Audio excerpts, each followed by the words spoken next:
Hi guys, welcome to my vlog. Guys, back to visit naman natin si Mon sa kanyang training.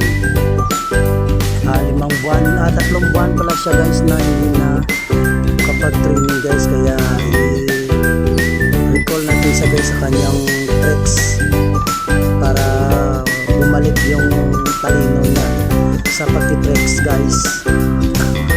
Yan, unti-unti lang guys. Hindi na kasi siya naka-syringe. Sinama ko na sa community kids ko sa mga ibo natin dun sa ibaba. Kaya hindi na natin naturuan guys. Pero unti-unti guys, natututo naman siya guys. Kaya lang kung minsan makita yung mga ipa ng mga seeds, tinutukan na minsan kasi matagal sa kasi na guys yung training, kaya naiigan niya ng mga seeds yung tinutukan yung mga ipa. Pero okay lang guys, pero guys tulungan niyo ko yun sa aking YouTube channel at sa reels ko guys sa Facebook.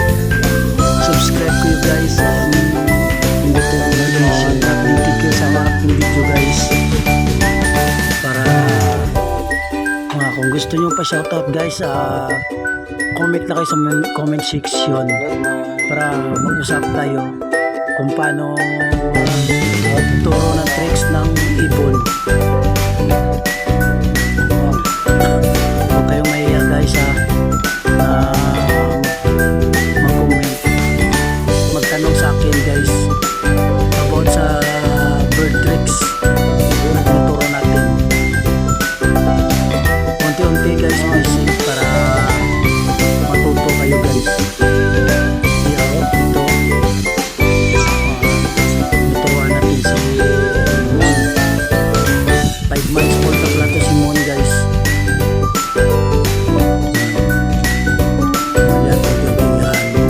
Mabilis pa rin siyang tumatakbo, mabilis pa rin siyang gumalaw. Yung 2 buwan pa siya at saka mabilis din gumalaw. Kaya mabait na ibon to guys. Kaso lang hindi nakakalipad guys kasi yung mga balahibo niya palaging nababali. Kaya guys,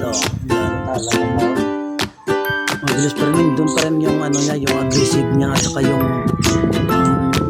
mindset niya sa tricks.